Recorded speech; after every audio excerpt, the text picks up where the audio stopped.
네, 어느덧 이제 다니엘 기도회 대 오늘 17일차 맞죠? 네, 17일차. 네, 17일차인데 이제 얼마 남지 않았습니다. 목, 금, 토 하면 이제 끝나요. 이제 주일은 뭐 어차피 부활주일 전에니까 이제 3번 정도 이제 남았는데 그럼 끝까지 잘 승리하기를 축복합니다. 오늘 우리 같이 은혜 나눌 말씀은 이사야서 32장 1절에서 8절까지 우리 보도록 하겠습니다. 이사야서 32장 1절로 8절 우리 한 목소리로 봉독해 올려드립니다. 시작. 이 말씀은 살아계신 하나님의 말씀입니다.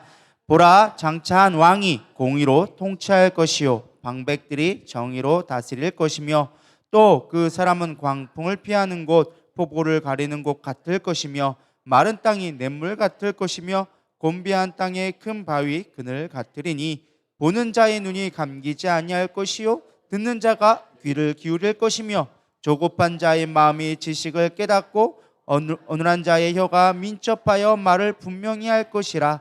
어리석은 자는 다시 존귀하다 부르지 아니하겠고 우둔한 자를 다시 존귀한 자라 말하지 아니하리니 이는 어리석은 자는 어리석은 것을 말하며 그 마음에 불의를 품어 간사를 행하며 패역한 말로 여호와를 거스리며 줄인 자의 속을 비게 하며 목마른 자에게 마실 것을 없어지게 함이며 악한 자는 그 그릇이 악하여 악한 계획을 세워 거짓말로 가련한 자를 멸하며 가난한 자가 말을 바르게 할지라도 그리함이거니와 존귀한 자는 존귀한 일을 계획하나니 그는 항상 존귀한 일에 서리라.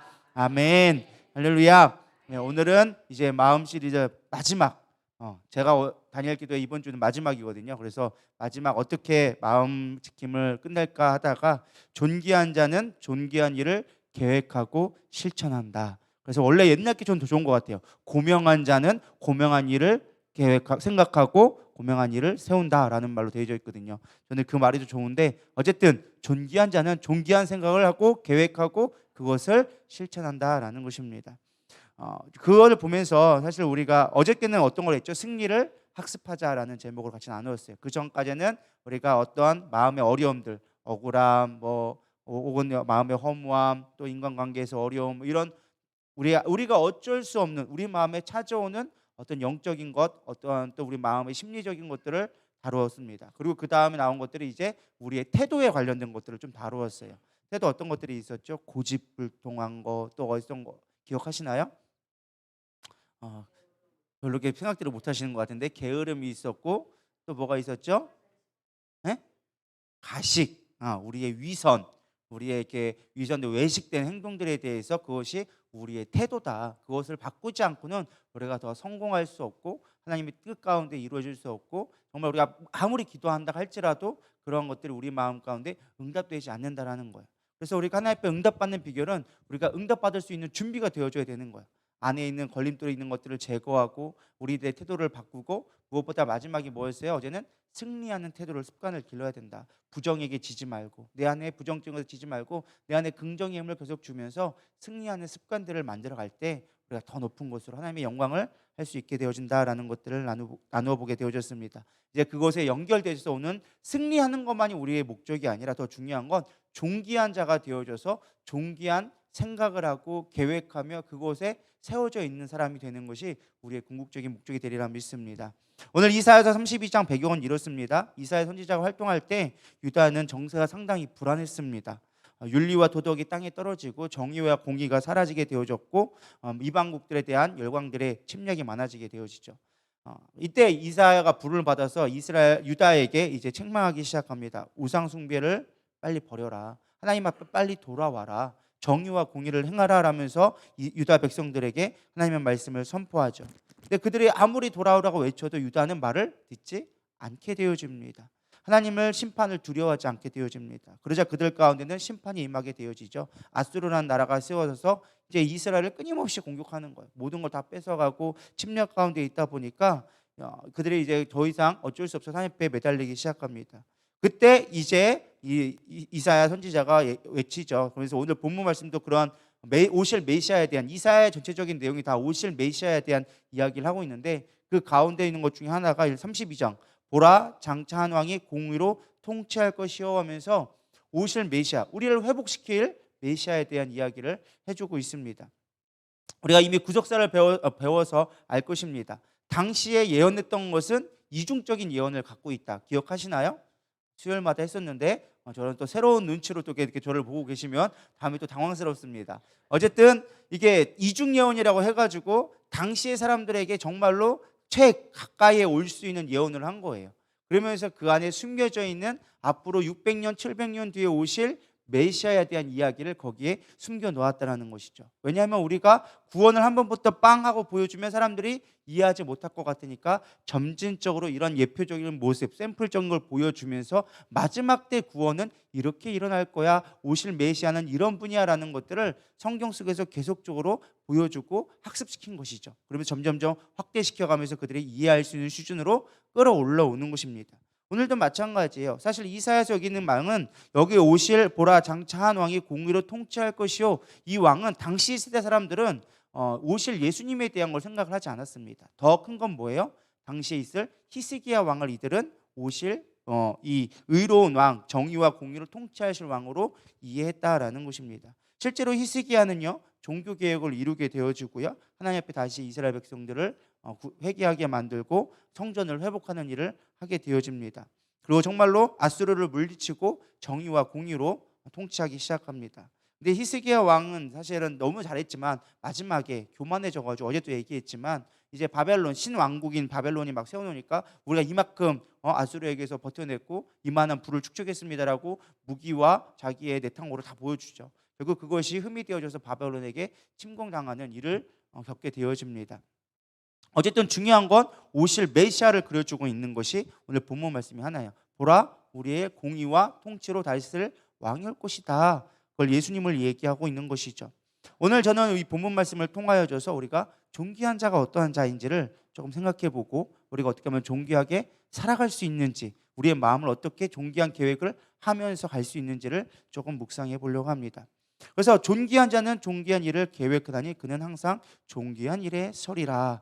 여기 말씀의 가장 일차적인 의미는, 이 존귀한 자는 누구를 얘기하냐면 바로 예수 그리스도를 의미합니다. 그래서 오실 메시아를 얘기해 주고 있습니다. 그분은 왜 존귀하느냐? 1절 2절에서 얘기해 주고 있죠. 아까도 얘기했지만 공의로 통치할 것이며 방백들을 정의로 다스릴 것이다. 또한 광풍을 피하고 폭우를 가리는 곳 같을 것이며 마른 땅에 냇물 같을 것이며 곤비한 땅에 큰 바위 그늘 같으리라 하면서 우리가 흔히 알고 있는 광야에 사막을 내고 폭풍과 와도 가려줄 수 있는 안정케 하시는 분, 우리를 보호하실 분이라는 그 이미지로 예언하는 모습을 보게 되어집니다.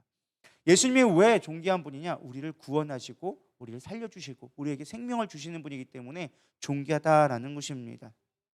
또한 성경에서 존귀한 자가 누구냐? 우리는 성도가 무엇보다 존귀하다고 성경은 또 우리에게 가르쳐주고 있어요. 바로 우리를 이야기하는 것이죠. 시편 16편 3절 같이 보도록 하겠습니다. 시작. 땅에 있는 성도들은 존귀한 자들이니 나의 모든 즐거움이 그들에게 있도다. 뭐라고 나와 있어요? 성도들은 존귀한 자들이니, 하나님의 백성된 자들은 뭐하는 자들이다? 존귀한 자다라고 이야기해 주고 있어요. 성경은요, 돈 많은 사람들, 명예가 있는 사람들, 권력이 있는 사람들, 지식이 있는 사람들이 존귀한 자라고 이야기하지 않아요. 진짜 존귀한 자는 누구냐? 가난해도 지식이 부족해도 하나님의 백성된 자가 존귀한 자다라고 이야기해 주고 있습니다. 그런 의미에서 본다면 우리는 다 존귀한 자입니다. 우리 서로 인사하겠습니다. 우리 조금 더 고풍스럽게, 당신은 고명한 자입니다. 당신은 고귀한 자입니다. 네, 이 고명하다, 우리 고귀하다, 존귀하다 다 번역본이 이렇게 다 나와져 있긴 한데요. 어쨌든 여러분들이 고명한 자, 존귀한 자임을 믿으시길 바랍니다. 왜 내가 존귀한 자가 될 수밖에 없는가? 그 이유를 찾아보면 성경은 이렇게 얘기해 줍니다. 에베소서 1장 4절부터 5절. 곧 창세전에 그리스도 안에서 우리를 택하사 뭐 하셨다고요? 우리를 택하사 우리로 사랑 안에서 그 앞에 거룩하고 흠이 없게 하시려고 그 기쁘신 뜻대로 우리를 예정하사 예수 그리스도로 말미암아, 구세주로 말미암아, 메시아로 말미암아 자기의 아들들이 되게 하셨다.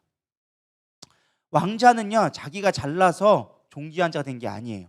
누구 때문에? 그의 아버지 왕 때문에 존귀하게 될 수 있다라는 것입니다. 근데 하나님은요, 우리를 예수 그리스도를 제물 삼아서 우리를 양자 삼아 주셨기 때문에 하나님의 거룩한 백성이 되게 하고 거룩한 제사장이 되게 하셔서 우리를 존귀하다고 이야기해 주시는 것입니다. 이게 우리의 정체성이에요. 이 정체성을 회복할 때 우리는 존귀한 자의 삶을 살아갈 수 있게 되어집니다. 고귀한 자는 고귀한 태도와 생각과 행동들을 해야 한다라는 것입니다. 엘리자베스 여왕의 평생의 소원 중 하나는요, 바지에 손 넣고 짝다리 한번 집어보는 게 소원이라고 얘기합니다. 별거 아니죠. 우리가 하고 있는, 저는 이미 하고 있어요. 그 소원을 이루고 있는데, 이게 왜 중요하느냐? 여왕으로서 품위 때문에 바지를 입을 수가 없는 거예요. 거기다가 여왕이 짝다리 짚고 계셨다고 생각해 보세요. 이게 품위가 쓸까요? 안 쓰는 거예요. 여왕은 항상 허리를 곧게 세우고 사람들 앞에 위험 있는 태도와 말씨와 눈치를 가져야 된다는 거예요. 항상 그렇게 교육받았고 어릴 때부터 자라왔기 때문에 자기는 일평생 바지를 입어본 적이 없고 짝다리를 집어본 적이 없다는 거예요. 자기에게 최고의 일탈은 짝다리 짚고 손에 넣는 거. 제가 얘기하고 싶은 건 무엇이냐? 엘리자베스 여왕의 일탈이 아니라 그의 합당한 태도와 생각을 가지고 살아가기 때문에 그 자리에 있을 수 있다는 거예요. 고명한 자는 고명한 생각과 고명한 태도와 고명한 삶의 행동들을 취한다는 거예요. 우리는 그리스도인으로서 그리스도에 합당한 존귀한 자로서의 생각과 행동을 해야 돼요. 왜 우리가 요즘에 욕먹고 있습니까? 우리가 세상 사람들이 너는 그리스도의 자녀라고 인정을 했어요. 근데 중요한 건 우리가 그에 합당한 삶을 살지 못하니까 개독교라고 불리기 시작하는 거예요. 우리가 세상 사람들처럼 속이지 아니하고 거짓을 행하지 아니하고 불의를 행하지 아니한다면 그들은 우리를 인정할 수밖에 없어요. 너는 하나님의 자녀야라고. 근데 중요한 건 우리의 삶이 복음에 합당한 삶을 살아가지 못하고 그런 생각조차 갖지 못하기 때문에 세상과 다름을 나타내지 못하기 때문에 우리가 참된 삶을 살아가지 못하는 거예요. 뭐 사람들한테 인정받으려고 우리가 그것이 중요한 건 아니지만 그러나 우리가 그러한 태도와 그러한 생각을 가질 필요가 있다라는 것입니다. 말만 하나님의 자녀라고 하면서 정말 자신의 정체성이 누구인지를 모른다면, 예전으로 잘 알고 있는 왕과 거지, 자신은 왕자지만 거지와 똑같은 생활을 한다면 사람들은 그를 왕자로 보지 않아요. 거지로 볼 뿐이라는 거예요.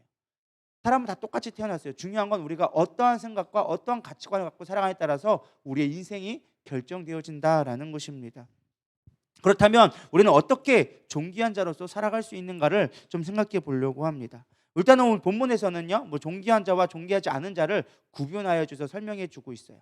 일단은 5절부터 7절을 보면은 어리석은 자의 특징이 먼저 나와져 있습니다. 어리석은 자 한번 5절부터 7절 읽어보도록 하겠습니다. 시작. 어리석은 자는 다시 존귀하다 부르지 아니하겠고 우둔한 자를 다시 존귀한 자라 말하지 아니하리니 이는 어리석은 자는 어리석은 것을 말하며 그 마음에 불의를 품어 간사를 행하며 패역한 말로 여호와를 거스르며 줄인 자의 속을 비게 하며 목마른 자에게서 마실 것을 없어지게 함이며 악한 자는 그 그릇이 악하여 악한 계획을 세워 거짓말로 가련한 자를 멸하며 가난한 자가 말을 바르게 할지라도 그리함이거니와.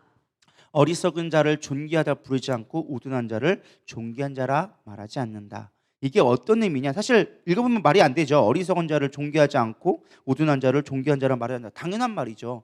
근데 이 말을 우리가 이해하지 못하면 이 진짜 의미를 모르는 거예요. 무엇이냐? 예를 들어 이렇게 비유해 보겠습니다. 우리가 몸을 위해서는 좋은 거를 먹습니다. 그렇죠? 그릇도 깨끗한 그릇을 쓰고 구별하여 사용합니다. 또 아무리 맛있어도 몸에 좋지 않으면 우리는 먹지 않아요. 왜? 내 몸에 좋은 걸 알기 때문에 그런 것이죠. 근데 정작 중요한 건 우리가 생각이나 어떤 사상 이런 들려지는 것들에서는 구별하여 듣지를 않는다라는 거예요. 남들이 비난하면 그대로 그것대로 다 믿어요. 뉴스에서 말하는 것들 우리는 구별하지 않고 그대로 다 늘어버려요. 사람들이 얘기하는 유행들 우리는 너무나 쉽게 받아들이고 있다라는 거예요. 몸의 건강, 육신의 건강을 위해서는 우리가 구별하고 그릇도 깨끗이 하고 막 좋은 것만 골라서 먹고 좋은 약이라고 한다면은 그냥 뭐 없나 그냥 눈이 불아려가지고 그냥 그거 찾고 있는데 우리의 영적인 것들, 고명한 생각들을 하기 위해서는 우리가 구별된 것들을 섭취하지 않는다라는 거예요. 하나님의 정말 귀하고 우리가 나를 살릴 수 있고 사람들을 살릴 수 있는 것들을 입부터 하지 않고 그냥 세상에 막 더러운 이야기들, 쓸데없는 이야기들만 계속 듣고 있는 거예요. 그리고 그런 것에 구별되지 않는다면 우리는 어리석은 자다라고 이야기하고 있는 것입니다. 이 말로 우리가 어떤 의미로 보냐면 어리석은 자를 존귀하다 이야기하지 않는다. 이게 무엇이냐? 세상의 가치관으로 살아가고 세상에 썩어질 것들로만 가득 차 있는 자, 그걸 어리석은 자인데 그를 하나님이 보실 때는 존귀한 자라고 부르지 않는다라는 거예요. 그런데 세상 사람들은 그 어리석은 자를 존귀한 자로 부르고 있다라는 거예요. 이해가 되시나요? 힘 있고 돈 있고 사람들 앞에 많은 지식이 있다고 하면은 그 어리석음을 드러내면도 불구하고 하나님의 참된 진리를 알지 못함에도 불구하고 그들을 존귀한 자다라고 부르고 있다는 거예요. 어리석은 자인데도 불구하고 지혜로운 자로, 존귀한 자로 여긴다라는 것입니다. 오늘날 우리는 정보화 시대를 살아가고 있습니다. 아는 게 곧 힘이고 능력이 되는 시대를 살고 있습니다. 그래서 지금 전 세계적으로 의사가 부족이래요. 여러분 앞으로 돈 벌고 싶습니까? 그러면 의사 되기를 소망합니다. 뭐 그 길이 쉬운 길은 아니겠지만 지금도 여러분 이민 가고 싶다면 빨리 의사 되시기를 소망합니다. 의사 되면요 이민 비자가 그냥 나온대요. 의사가 없어가지고. 미국이 지금 막 그렇대요. 그래서 사실은 이 작은 사람을 살리는 이 작은 기술 하나만 갖고도 그 사람들은 존귀하다고 여김 받고 있어요. 하물며 우리가 영혼을 살리는 자로서 영혼의 그 참된 비밀을 알고 있는 우리가 얼마나 존귀한가를 우리가 깨달을 필요가 있다는 거예요. 하나님 앞에 부름받고 영혼을 살리기 위해서 선택받은 우리가 존귀함을 알지 못하고 그 일을 감당하지 못하니까 그 일들을 행하고 있지 못한다라는 것입니다. 값없이 여기니까 값없이 되어지는 거예요. 진리를 알지 못하는 어리석은 자에게 우리는 그를 존귀하다 여깁니다. 정말 우리가 알고 있는 진리는 우리가 값없이 여기고 있다는 거예요. 우리가 돌이켜서 생각해 봐야 합니다. 우리는 고명한 자로서 존귀한 자로서 존귀한 생각들을 할 수 있는 저와 여러분 되기를 축원합니다. 그럼 존귀한 일을 어떻게 되느냐? 잘 계획해야 돼요. 이게 존귀한 자의 특징이라는 거예요. 존귀한 자는 존귀한 일을 계획한다. 여러분들이 존귀하다는 걸 깨달으면 이제 존귀한 일을 계획해야 돼요. 믿으십니까? 그거를 소망하고 이뤄가기 위해서 노력하고 실행해야 된다라는 것입니다. 고 정주영 회장은 이렇게 얘기했다고 합니다. 아침에 늦잠 잘 수 있느냐? 나는 그것을 이해하지 못한다라고 얘기했대요. 왜 그러냐? 많은 사람들이 얘기합니다. 대그룹 회장이니까 바쁘니까 아침에 일찍 일어나는 거 당연한 거 아닙니까? 라고 이야기하지만 그렇지 않다는 거예요. 그는 아침 일찍부터 부지런히 살아왔기 때문에 대그룹 회장으로 살아갈 수 있었다라는 것입니다. 물론 아침에 다 일찍 일어난다고 다 대기업의 회장이 되는 건 아니겠지만 그의 정신, 그의 마인드, 고귀한 걸 생각하기 때문에 그 자리에 갈 수 있었다라는 것입니다. 1968년 현대중공업이 조선사업을 하려고 합니다. 원래 중공업으로 시작했잖아요. 작은 건설회사로 시작해서 이제 중공업에서 조선업으로 돌아가려고 하게 되어집니다. 당시에 1970년대 이제 조선업을 건설하기 위해서는 반드시 당시에는 이제 달러 같은 거죠. 외국 자본을 반드시 유치해야지만 그것을 운영해서 조선 사업을 할 수가 있었습니다. 그래서 이 당시에 외국 자본을 모으기 위해서 당시에 가장 부유했던 나라진 영국으로부터 사실 돈을 빌려와야만 했습니다. 근데 이 째만한 1960년대 이제 전쟁 끝나고 나서 무슨 이렇게 가난한 나라가 세계 이름도 알려지지 않았던 이 조선이란 나라, 대한민국이란 나라조차를 모르는 사람들이 있는데 그 지구 반대편에 가서 돈을 빌려달라고 하니까 누가 빌려주겠습니까? 아무도 안 빌려주죠. 우리야 뭐 현대중공업이라 해가지고 우아하지만 외국에서 볼 때는 그냥 어디 조그만한, 여러분 저 필리핀에 있는 작은 기업들 아나요? 모르죠. 아무리 그가 큰 기업이라고 해도 우리는 몰라요. 마치 그와 똑같은 거예요. 그런데 가가지고 돈을 빌려달라고 하려니까 쉽지가 않은 거예요. 당시 영국에 있던 바클레이 은행을 가려고 돈을 빌려고 했다고 합니다. 근데 이걸 빌려주려면은 대신 보증 서는 사람이 필요한 거예요.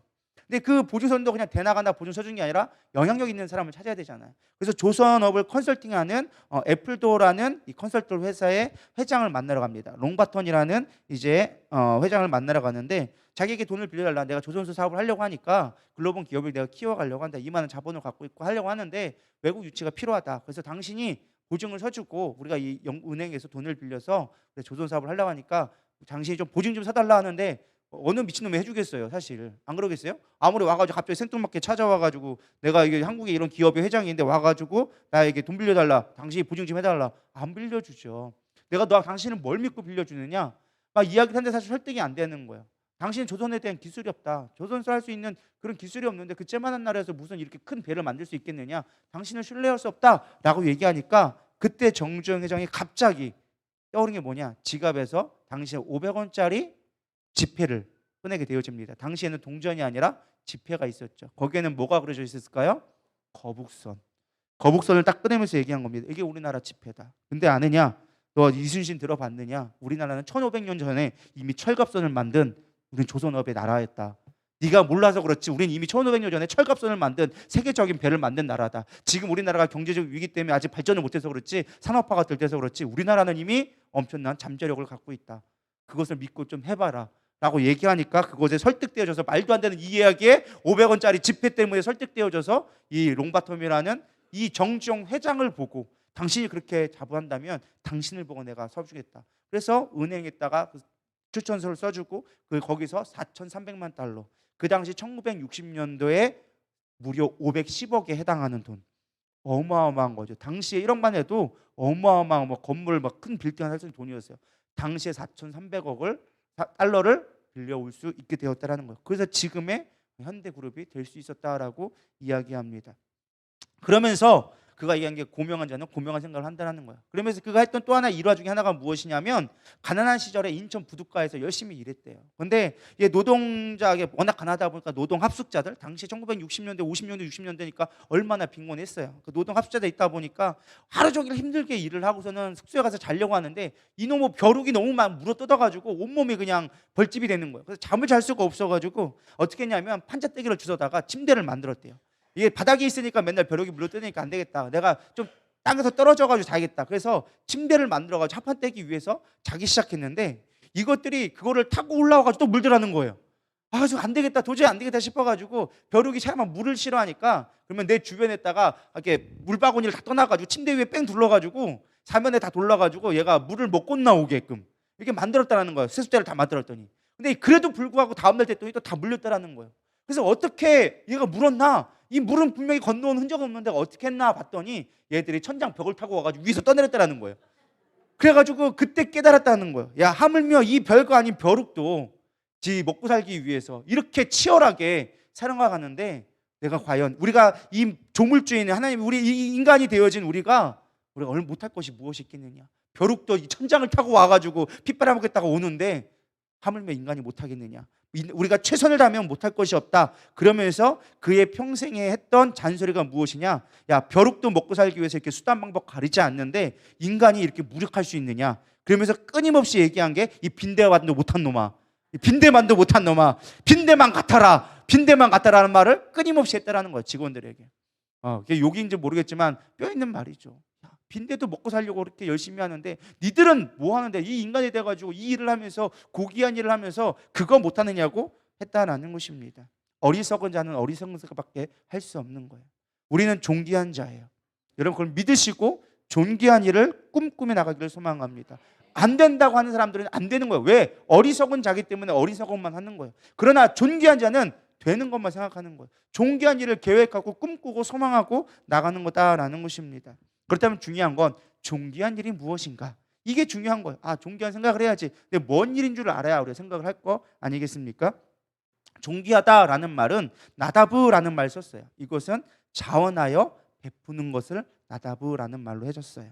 선한 일을 소망하며 그것을 이뤄가는 것이 존귀한 일이다라고 성경은 우리에게 가르쳐주고 있습니다. 그가 와서 베풀 정의와 공의가 우리가 행해야 될 존귀한 일이라는 거예요. 우리가 어려운 자를 도와주고 그늘이 되어주는 것이 존귀한 일인 거예요. 사막에 길을 내며 생명을 공급해 주는 게 우리가 해야 될 존귀한 일이라고 그 의로운 왕의 모습을 통하여서 알려주고 있습니다. 원래 이 본문 말씀에 있는 32장 이사야 32장 말씀은 1절부터 8절까지는 그 이야기 나왔고 9절부터는 그 이후에 이렇게 살지 못했을 때 존귀한 자를 살지 못했을 때 있을 일들에 대해서 심판하는 이야기가 나옵니다. 왜 그랬느냐? 사실 우리가 어떠한 구원의 모습을 보게 되어지면 두 가지 선택이 나오게 되어집니다. 그 구원에 합당한 삶을 살아가기 위해서 준비하든지 아니면 구원을 믿고 방종하든지. 여러분들은 어떨 것 같아요? 방종할 것 같아요? 아니면은 구원을 위해 준비할 것 같아요? 준비한다고 당연히 대답을 하겠죠. 근데 대부분이 그렇지가 않아요. 실제로 어떻게 보면 이단들의 특징은 뭔지 아십니까? 자기가 메시아라고 얘기하고 나를 믿으면 구원받는 것이라고 얘기해요. 그들에게는 지금의 이 땅의 삶은 중요치 않아요. 왜? 구원받는 것만 중요한 거예요. 신천지는 14만 4천에 들어가가지고 내 재산을 다 팔고 그 안에 들어가는 게 끝이에요. 이단들의 특징은 자신이 항상 끝이에요. 이 땅에 있는 것이 의미가 없어요. 왜? 우리는 구원받으면 끝이니까. 이게 언뜻 보면 되게 이상적이고 되게 믿음 좋은 것처럼 보이지만 사실 성경에서 가르쳐주는 구원의 모습은 아니다라는 거예요. 그것이 구원파예요. 우리 한번 구원받았으니까 끝났으니까 우리 마음대로 살아야 돼. 이거는 잘못된 신학이라는 거예요. 하나님이 말씀해 주시는 천국은요 그렇지 않아요. 오히려 침례 요한을 보면 알 수 있죠. 마가복음 1장 1절에 3절 다 같이 읽어보겠습니다. 시작. 하나님의 아들 예수 그리스도의 복음의 시작이라. 선지자 이사야의 글에 보라, 내가 내 사자를 내 앞에 보내노니 그가 내 길을 준비하리라. 광야에 외치는 자의 소리가 있어 이르되 너희는 주의 길을 준비하라. 그의 오실 길을 곧게 하라. 기록된 것과 같이.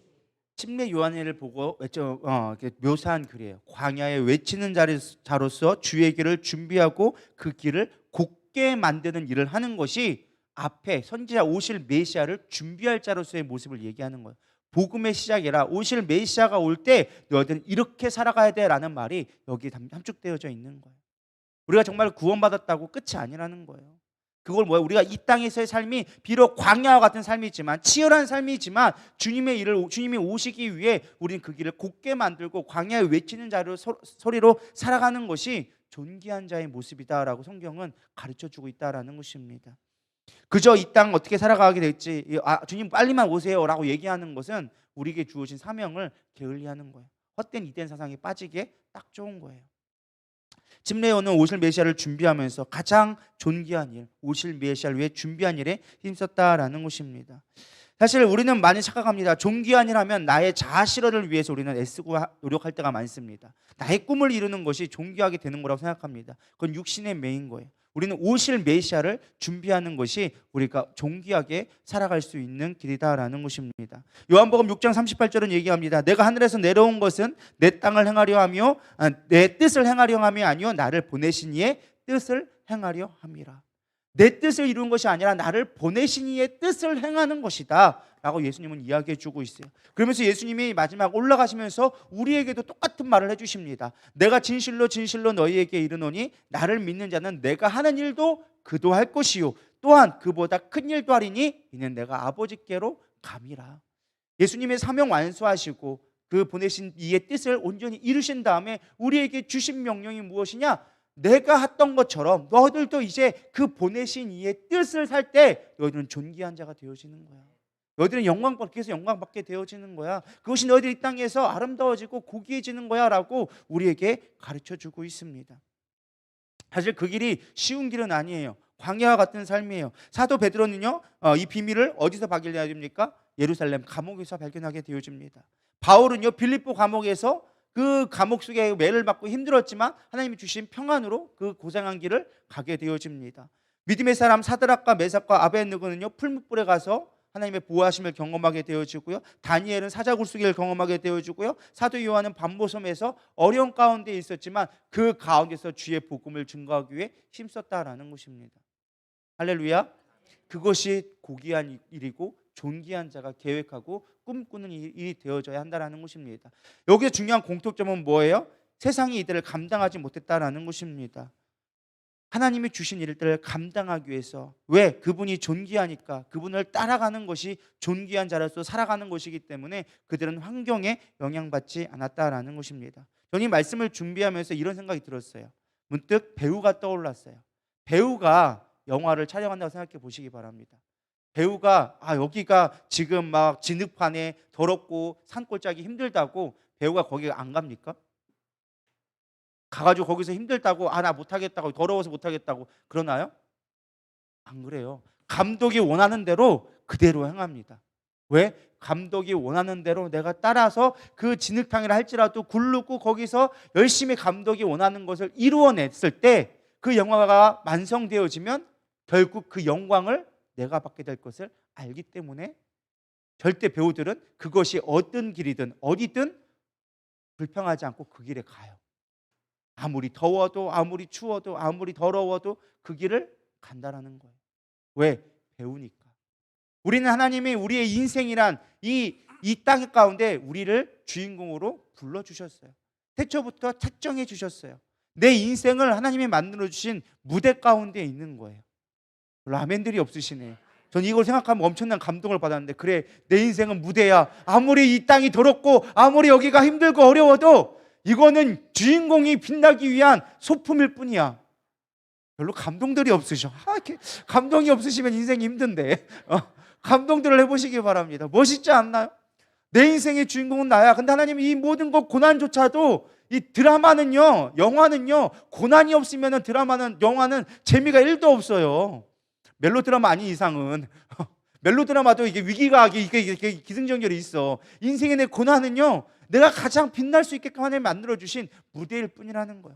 그러니까 나는 배우니까 하나님이 그 감독이 원하시는 대로 최고로서 내가 그 일을 감당해내면 되는 거예요. 내 삶을 아름답게 만들어가면 되는 거예요. 최선을 다해서, 열정을 다해서 하나님이 그 감독이 원하는 것이 드러날 수 있게끔 하면 나는 영광 받는 거예요. 존귀한 자가 되어지는 거예요.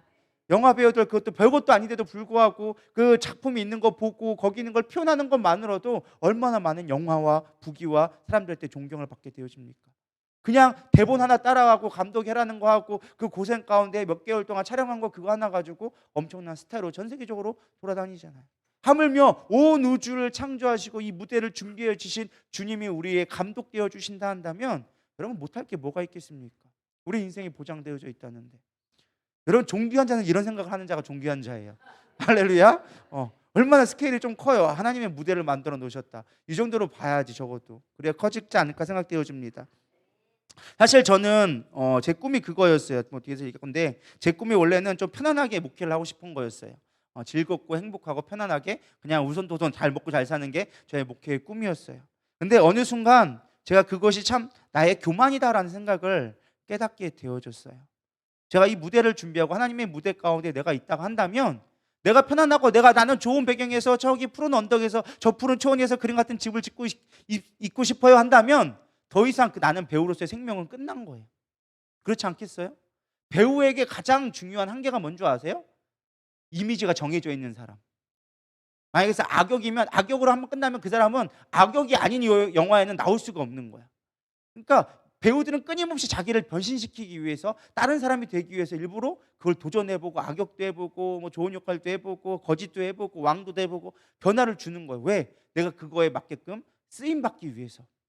제가 깨달은 게 그거예요. 그렇습니다, 주님. 나는 편안하고 저 푸른 초원 위에 그림 같은 집을 짓고 있는 목회가 제 꿈이었는데, 그거는 내가 교만한 것이었군요. 주님이 원하시는 것이라고 한다면, 그것이 설령 내 욕심이 아니다 한다면, 주님이 원하시는 그림이라 한다면 그 길을 감당하게 하여 주시옵소서. 그래서 주님 앞에 쓰임받는 내가 배우가 되기를 원합니다. 그래야 하나님이 정말 내가 교회를 크게 원하신다면 나는 그거 위에 목숨 걸 수 있겠습니다. 목숨 걸어보겠습니다. 하나님이 원하시는 것이 고난의 길이라 한다면 그 길을 갈 수 있도록 이제 내게 힘을 주시옵소서. 편안함을 가고 싶은 안락한 마음이 아니라 그걸 이길 수 있는 열정과 힘을 더하여 주시옵소서. 이게 제 기도 제목이 바뀌기 시작하는 거예요. 내 뜻과 다르다 할지라도. 배우는 그것이 힘들다고, 여기 떨어지면, 여기 매달려서 떨어지면 어떨 것 같지? 떨어질 것 같아도요, 거기 다 안정장치 해놔요. 그게 다 지켜주는 거예요. 주님도 우리에게 떨어진다고 얘기할 것처럼 보여도 다 지켜주고 계시다라는 거예요. 그분을 신뢰하고 갈 때 우리는 존귀한 자로서의 삶을 살아갈 수 있다라는 것입니다. 중요한 건 이제 세 번째 마지막입니다. 존귀한 자로 일어서야 한다라는 것입니다. 존귀한 자로 서 있을 때 우리는 되어지는 거예요. 그는 항상 존귀한 일에 서리라. 구원받았다고, 사명받았다고 끝이 아니라는 거예요. 분명히 존귀한 일에 내가 서 있어야 돼요. 20대를 변화시키는 30일 플랜이라는 책이 있습니다. 거기서 이런 조사를 했다고 합니다. 하버드 심리학과 연구소에서 65세 이상의 정년 퇴직자들의 경제적 수준을 분석해 보았다고 합니다. 3%는요 최고의로서 부자의 삶을, 은퇴하고 나서 오히려 더 부자로서 삶을 살아가더랍니다. 그리고 10%는 퇴직 전과 별 차이 없이 그냥 그대로 살아가더라는 거예요. 그리고 60%는 생계만 유지하는 수준이었고, 나머지 27%는 경제적으로 누군가 도움 없이는 살기 힘든 극빈한 빈곤 속에 살고 있었다라고 조사했습니다. 왜 이런 결과가 나왔나? 사람들의 습관을 분석했더니 여러 가지가 있겠지만 그 중에 한 가지를 배경했던 게 무엇이냐? 3% 사람은요 젊을 때부터 인생 계획을 가지고 기록하며 계속 그거를 되뇌어서 그것을 이루기 위해서 끊임없이 노력했다라는 거예요. 그리고 10%의 사람은 목표는 있지만 그것을 되새기지는 않고 그냥 목표만 세우는 사람들이 그냥 현재 전과 같이 똑같이 살아가더라는 거예요. 60%는요 자기가 목표를 세웠지만 수시로 그때그때마다 변하더라는 거예요. 이때는 이거 했다가 저때는 저거 했다가 상황에 따라서 목표는 있지만 바뀌어가는 사람들, 그런 사람은 그냥 살아갔더라는 거예요. 근데 나머지 27%는요 아예 목표 자체가 없던 사람들은 퇴직하고 나가지고 다 가난해졌다라는 것입니다. 여러분이 인생에 플랜을 갖고 계십니까? 별로 대답들이 안 계시네요. 아멘 하시기를 소망합니다. 인생의 계획을 갖고 있기를 소망합니다. 뭐 30평짜리 집, 뭐 50평짜리 집, 이게 인생 플랜이 되지 않기를 소망합니다. 그런 째째한 것은 존귀한 자가 될 수 없어요. 뭐 50평짜리 집 한번 갖는 거, 뭐 벤츠 한번 타보는 거, 뭐 어디 유럽 한번 가보는 거, 이런 거에 꿈꾸지 않기를 소망합니다. 우리는 좀 고귀한 일로, 고귀한 생각을 하기를 축원합니다. 할렐루야. 제가 옛날에 그래서 세계 여행 가는 게 제 꿈이었다고. 근데 그게 꿈이 아니더라고요. 그거는 그냥 내가 하나님 앞에 충성되고 존귀한 데를 주면 하나님이 그냥 주시는 보너스 같은 거예요. 그게 내 인생의 목적이 아니에요. 여러분, 보너스 타려고 일하는 사람 없습니다. 봉급이 중요한 거지. 할렐루야. 또 지혜의 말이 나왔어요. 보너스 타려고 일하지 않기를 소망합니다. 봉급 받고 살아야지. 보너스는 어쩌다 오는 거예요. 그것만 목숨 걸지 않기를 소망합니다. 어쨌든 존귀한 계획을 세워야 한다는 거예요. 3% 사람들은요 그걸 이루기 위해서 끊임없이 계획하고 되뇌이면서 이루기 위해서 실천했다는 거예요. 아까 고 정주영 회장님처럼 그걸 이루기 위해서 끊임없이 고민하고 방법을 찾고 또 일을 해가 간다라는 것입니다. 누구든 성공의 법은 다 안다고 합니다. 여러분, 어떻게 하면 성공할까요? 모른다고 생각하시는데 제가 얘기하면 다 알걸요? 정직하고 성실하고 믿음하고 도전하는 사람들은 성공한대요. 다 아는 말 아니에요? 뭐 새로운 것처럼, 뭐 새로운 비밀을 제가 알려준 것처럼 이렇게 멀뚱멀뚱하고 계세요? 별로 새로운 거 아니잖아요. 열심히 하고 성실하고 정직하고 믿음으로 도전하면 된다고. 근데 중요한 건 이거를 행하는 사람이 없다는 거예요. 알기는 아는데 행하지 않더라. 그 자리에, 고명한 자리에 서 있지 않더라는 거예요. 고명한 자리에 서 있기를 소망합니다. 그 자리에 붙어 있어야지만 여러분 성공할 수 있다는 거예요. 고명한 일을 하시고 존귀한 일을 계획하시고 그 자리에 서 계세요. 포기하지 말고, 낙담하지 말고, 부정에게 넘어가지 말고 서 있으면 된다라는 것입니다. 마부작침이란 말이 있습니다. 뭐예요? 무쇠를 갈고 갈면 도끼가 바늘이 된다. 이 철근도에 갈고 갈면 바늘이 될 수 있다는 거예요. 꾸준히 성실하게 믿음으로 하면 된다는 거예요. 이 철근이 무슨 바늘이 돼? 믿음으로 하면 된다는 거예요. 안 되는 게 없다는 거예요. 안 되면 되게 하라. 되면 될 때까지 하라. 믿음. 할렐루야. 그게 존귀한 자의 생각이라는 거예요. 여러분, 있어야 될 고명한 일에 있기를 소망합니다. 그게 뭘까요? 예배의 자리에 있기를 소망합니다. 기도의 자리에 있기를 소망합니다. 전도의 자리에 있기를 소망합니다. 그것이 여러분들을 존귀한 자로 만들어줄 수 있는 여러분들이 해야 될 마부작침이에요. 끊임없이 나를 갈궈야 되는 거예요. 끊임없이 나를 단련시켜야 되는 거예요. 예배의 자리로 주님의 뜻 가운데 거하기 위해서 나를 단련시킬 때 우리는 존귀한 자에 서 있게 되어지는 거예요. 할렐루야. 이 존귀한 자가 되어졌을 때, 그 일에 있을 때 우리에게 주어지는 4가지가 있다고 이야기합니다. 첫 번째는 무엇이냐? 사명을 깨닫게 되어진다는 거예요. 존귀한 자리에 자리 있게 되었을 때 우리는 사명을 깨닫게 되어져요. 우리가 구원받아 존귀함을 깨닫고 존귀한 자리에 있으면 반드시 내가 가야 할 길이 분명해지기 시작합니다. 사명감을 얻게 되어지면 삶의 이유와 목적을 깨닫게 되어지고요. 이유와 목적이 분명해지면 내가 해야 될 가정과 교회와 지역과 직장과 사회와 선교, 내 열방을 향하여서 내가 해야 될 목적이 분명해지고, 목적이 분명하니까 해야 할 일들이 구체적으로 나오기 시작한다라는 것입니다. 그렇기 때문에 고명한 자로, 존귀한 자로 서 있을 때 우리는 사명에 합당한 자로 할 일들이 보이기 시작하는 거예요. 내가 지금 무엇을 해야 될지 모르겠다, 어떻게 계획해야 될지 모르겠다, 지금 내 사명이 뭔지를 모르는 거예요. 존귀한 자리에 내가 있어 보지 않은 거예요. 여러분은 내 뜻이 분명하고 그 뜻이 분명하면 길은 각게 나오게 되어져 있어요. 산으로 가든 바다로 가든 공중으로 가든 가야 할 길이 분명하면 그 길은 갈 수 있다는 것입니다. 두 번째는요, 열정을 깨닫게 되어진다라는 것입니다. 존귀한 자가 되면 반드시 열정을 갖게 되어져 있습니다. 왜? 목적이 분명하니까 내 안에 그것들을 가야 할, 성취할 목적이 분명한 거예요. 여러분, 그거 계획해 본 적이 있으신가요?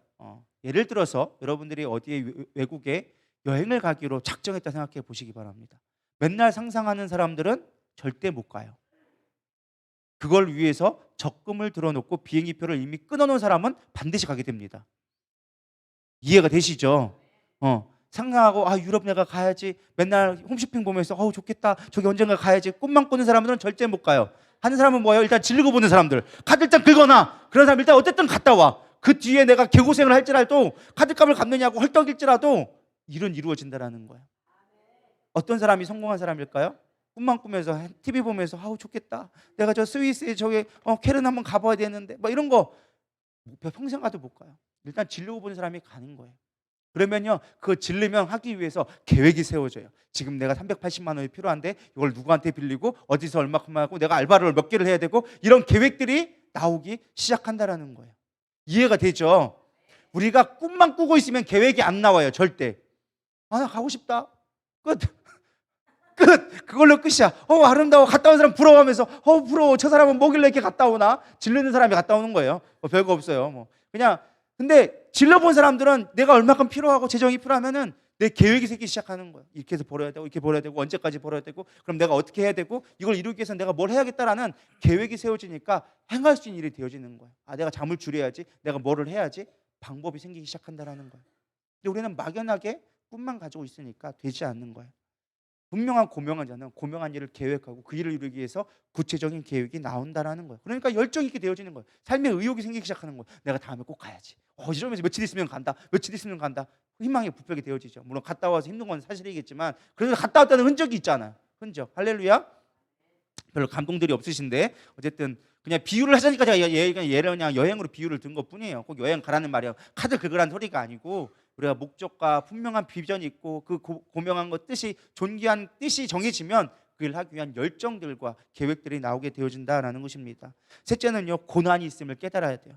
아까도 얘기했지만 카드값 뒤에 반드시 고난이 있습니다. 고난이 따라와요. 그러나 고난이 있음을 알기 때문에 갈 수 있는 거예요. 감당할 수 있는 고난이 되어지는 거예요. 그냥 예를 들어서 여러분들 만약에 500만 원을 손해봤다고 생각해 보시기 바랍니다. 누군가에 사기당했다 생각해 봐요. 그거 견딜까요? 열받아 아마 미쳐버릴 거예요. 500만 원 때문에 미쳐버릴 거예요. 근데 내가 만약에 그것이 정말로 내 인생에 꼭 선명했던 어떤 일을 위한 내 꿈이었다. 그래서 그 꿈을 이루기 위해서 내가 500만 원 카드값 긁었다. 그게 고난이 될까요? 똑같이 힘든데? 근데 그건 고난이 아니에요. 그거는 내 소망이 되어지기 시작하는 거예요. 똑같이 일하기 힘들어요. 똑같이 그 빚 갚으려면 힘들어요. 근데 중요한 건 똑같은 빚을 할지라도 차원이 다르다라는 거예요. 이해가 비유가 되시나? 이게 깨달음이 있나 모르겠네요. 고난이 있음을 알아요. 우리가 어떤 존귀한 일을 이루기 위해서는 반드시 고난이 따라와요. 힘든 일이 따라와요. 근데 중요한 건 그럼에도 불구하고 그에 대한 희생과 핏값이 있음에도 불구하고 그 일이 가치 있고 존귀한 일임을 알기 때문에 우리는 기꺼이 그 일을 감당할 수 있게 되어진다라는 것입니다. 도망가지도 않아요. 물러서지도 않아요. 왜? 그것에 영광이 있음을 알기 때문에 그 소망이 나에게 이루어지는 것을 알기 때문에 갈 수 있다는 거예요. 예를 들어서 여행을 한 것뿐이지 존귀한 일, 우리가 영혼을 살리는 일에 정말 그 가치를 알게 되어지면 희생과 고난이 있어도 갈 수 있다라니까요. 그렇게 되기를 소망합니다. 네 번째는요, 긍휼을 깨닫게 되어집니다. 주님의 마음을 깨닫게 되어진다라는 거예요. 남을 불쌍히 여기는 마음을 깨닫게 되어지고요. 그러면서 겸손하게 되어지고 사람을 보는 자세가 달라지게 되어집니다. 왜요? 하나님이 원하시는 존귀함이 그것이기 때문에. 주님의 마음을 알게 되어지면 우리는 그렇게 하게 되어져 있습니다. 아픔과 고통을 함께 나누고 우는 자와 함께 울어줄 수 있는 자가 되어지는 거예요. 그게 존귀한 자예요. 베드로후서 1장 10절에서 11절은 이야기합니다. 그러므로 형제들아 더욱 힘써 너의 부르심과 택하심을 굳게 하라. 사명을 굳게 하라는 거예요. 너희가 이것을 행한즉 언제든지 실족하지 아니하리라. 넘어지지 않는다라는 거예요. 이같이 하면 우리 주 곧 구주 예수 그리스도의 영원한 나라에 들어감을 넉넉히 너희에게 주시리라. 어떻게요? 넉넉히 주시리라. 반드시 우리 가운데 영광과 존귀함을 받을 수 있도록 그 천국을 우리 가운데 보상으로 주신다라는 거예요. 결론입니다. 존귀한 곳에 서 있기를 원한다면 저는 여러분들이 몸된 교회를 온전히 세우기를 소망합니다. 주님의 교회는요, 하나님의 기뻐하시는 일로서 주님의 몸으로서 세워진 공동체예요. 영적 공동체며 사명의 공동체고 사랑의 공동체가 되어줘야 돼요. 사람을 살리고 고치고 구원하고 존귀케 하는 일은 교회에서 통해서 이루어져요. 가장 존귀한 분이 누구예요? 예수 그리스도예요. 그분의 몸인 교회를 아름답게 하는 것, 그 교회를 세워가는 것, 그 자리에 내가 머물러 있고 그 일을 위해서 내가 기꺼이 계획하며 나가는 자가 존귀한 자가 될 수 있다는 거예요. 정말로 참된 그리스도인이 되어지면 세상으로부터도 당연히 인정받습니다. 우리가 그 일을 감당하지 못하고 존귀한 자로서의 가치관을 갖지 못하고 살아가니까 그저 생각 없이 세상에 어리석은 자처럼 생각하고 따라가다 보니까 존귀함을 잊어버리게 되어지는 거예요. 여러분, 존귀함을 되살렸으면 좋겠어요. 죽으면 죽으리라. 내가 주님을 위해서 그 존귀한 일로 나아가겠습니다. 나갈 수 있는 저 여러분 되기를 축원합니다. 우리 이 시간 찬양 부르시면서 나가기를 원합니다. 죽으면 죽으리라. 내가 그 믿음의 사명을 위해서 기꺼이 존귀한 길로 나가게 하여 주시옵소서. 우리 고백하며 찬양하겠습니다.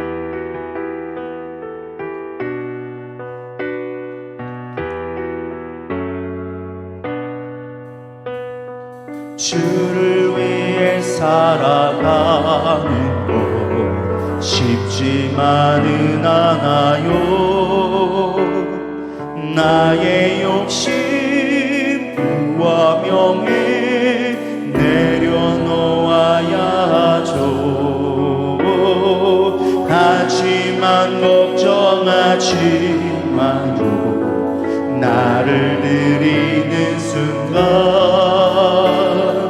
아버지의 그 신손이 강하게 붙드시죠. 수많은 믿음의 선배들 주를 위해 살았죠. 죽으면 죽으리라. 아버지의 기쁨의 눈물 보며 내가 선한 싸움을 싸우고 나의 달려갈 길을 모두 마치고 아버지 향한 믿음을 지켰으니 이제 주실 나의 아버지 내게만 하니 주를 사모한 모든 자에게니라. 한 번 더 주를 위해 살아가는 것 쉽지만은 않아요. 나의 욕심 부와 명예 내려놓아야 하죠. 하지만 걱정하지 마요. 나를 드리는 순간 아버지의 그 신손이 강하게 붙드시죠. 수많은 믿음의 선배들 주를 위해 살았죠. 죽으면 죽으리라. 아버지의 기쁨의 눈물 보며 내가 선한 싸움을 싸우고 나의 달려갈 길을 모두 마치고 아버지 향한 믿음을 지켰으니 이제 나를 위하여 멸류관 주실 나의 아버지 내게만 하니 주를 사모한 모든 자에게니라. 보자 앞에 앉은 나 기쁨의 눈물 흐르죠. 내 눈물 닦아주시는 주님 그 따뜻한 손이 나를 만지죠.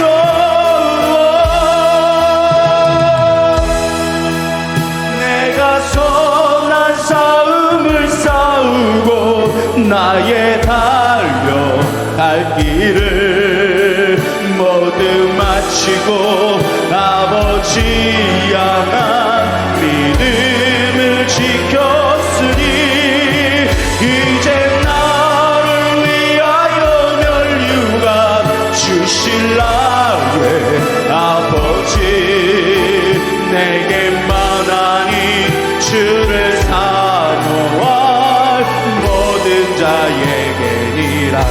내가 선한 싸움을 싸우고 나의 달려갈 길을 모두 마치고 아버지 향한 믿음을 지켰으니 이제 나를 위하여 멸류관 주실 나의 아버지 내게만 하니 주를 사모한 모든 자에게니라.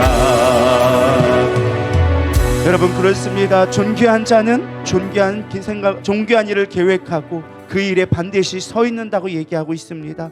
여러분 존귀한 자 되기를 소망합니다. 아니, 우리는 이미 존귀한 자입니다. 예수를 믿고 예수로 살아가며 예수를 따라가겠다 작정하는 그 순간, 결심하는 순간 우리는 이미 존귀한 자로 부름받은 거예요. 이제 존귀한 생각을 계획하며 그 일에 서 있기를 축원합니다. 우리 가운데 반드시 그 힘을 불어넣어 주실 거예요. 힘들고 어려운 길이지만 우리가 작정하고 나가면, 계획하고 하나님의 뜻에 이뤄가기 위해 주의 길을 준비하고 나갈 때 주님은 놀라운 것으로, 더 큰 일로, 더 큰 능력으로 우리를 채워주신다 약속해 주고 계십니다. 이런 믿음으로 도전하십시오. 주저앉지 마십시오. 환경에 지배당하지 마십시오. 환경은 우리의 주어진 무대일 뿐이에요. 이 무대를 초월하세요.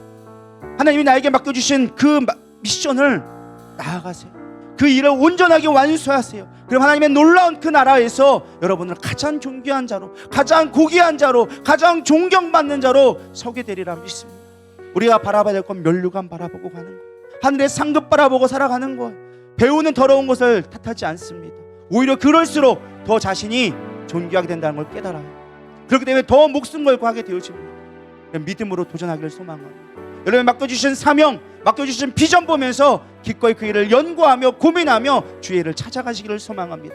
그로 인해서 존귀한 자로, 하나님 앞에 인정받는 자로 우리 서기를 소망합니다. 우리 이 시간 주여 3번 부르면서 주님, 내가 존귀한 자로, 고명한 자로 그 일을 위해 기꺼이 감당하며 나가겠습니다. 어떠한 어려움이 온다 할지라도 내가 믿음으로 도전하겠습니다. 절대로 실패하지 아니하고 믿음으로 도전하겠습니다. 우리 고백하는 마음으로 주여 3번 부르며 기도하겠습니다.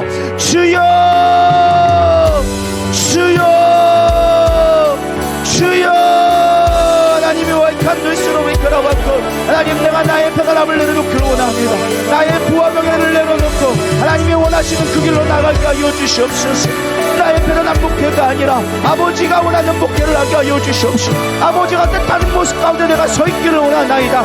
내가 가고 싶은 곳, 내가 머물고 싶은 곳이 아니라 아버지가 원하는 그곳에 내가 서 있게 하여 주시옵소서. 고명한 곳에 내가 있게 하여 주시옵소서. 존귀한 자리에 내가 서 있게 하여 주시옵소서. 존귀한 일을 꿈꾸게 하여 주시옵소서. 하나님의 비전을 향해 바라보는 자가 될 수 있도록 인도하여 주시옵소서. 하나님, 나의 주변에 존귀한 자를 붙여주시옵소서. 고명한 자들을 붙여주시옵소서. 하나님을 위해 열심히 달려갈 수 있는 자를 본받게 하여 주시옵소서. 늘 안 되는 것만 생각하고 부족하고 마음에 지어져서 부정한 것은 내 생각을 빼앗겨져서 사단에게 지고 있는 우리의 연약한 모습이 아니라 이제 하나님을 향해 바라보며 고명한 생각을 향해 나갈 수 있는 믿음의 삶으로 도전하게 하여 주시옵소서. 우리의 삶은 전혀 절대 연약하지 않습니다. 우리의 환경이 아버지 가난하다 하여져서 내가 비굴한 것이 아닙니다. 나는 존귀한 자입니다. 나는 하나님 앞에 부름받은 자입니다. 하나님의 소명대로 살기에 작정된 자입니다. 하나님이 나를 위해 예정해 주신 자입니다. 하나님이 시원 함께 하여 주시옵시고 그를 향해 기꺼이 나아가게 하여 주시옵소서. 내가 행할 바를 기꺼이 알게 하여 주시옵소서. 내가 나아갈 길을 분명하게 보게 하여 주시옵소서. 지금은 이미 안 듣고 있지만 그 길을 향해 나가게 하여 주시옵소서. 오 주님, 나를 그렇게 불러주시옵소서. 나를 그렇게 아버지 연단하여 주시옵소서. 이제 서게 하여 주시옵소서. 나는 연약한 자가 아닙니다. 나는 부족한 자가 아닙니다. 나는 부끄러운 자가 아닙니다. 하나님, 주님 앞에 맡겨진 사명 기꺼이 감당하며 그 길을 향해 달려갈 수 있도록 주님 축복하여 주시옵소서. 나의 달려갈 길을 향해 기꺼이 달려갈 수 있는 믿음의 아버지 장부가 되게 하여 주시옵소서. 우리 누리답교가 그가 되기를 소망합니다. 하나님의 작정해 주신 일, 하나님의 계획하신 일에 그 존귀한 일에 우리가 참여하기를 원하오니 하나님 믿음으로 덧입혀 주시옵시고 능력으로 덧입혀 주시옵소서. 우리의 생각을 방해하며 어둠의 아버지 입술게 만들고 낙담하게 만드는 모든 악한 영들, 우리의 모든 부정한 생각들은 끊어질지어다. 모든 부정한 생각들은 끊어질지어다. 믿음으로 도전하게 하여 주시옵소서.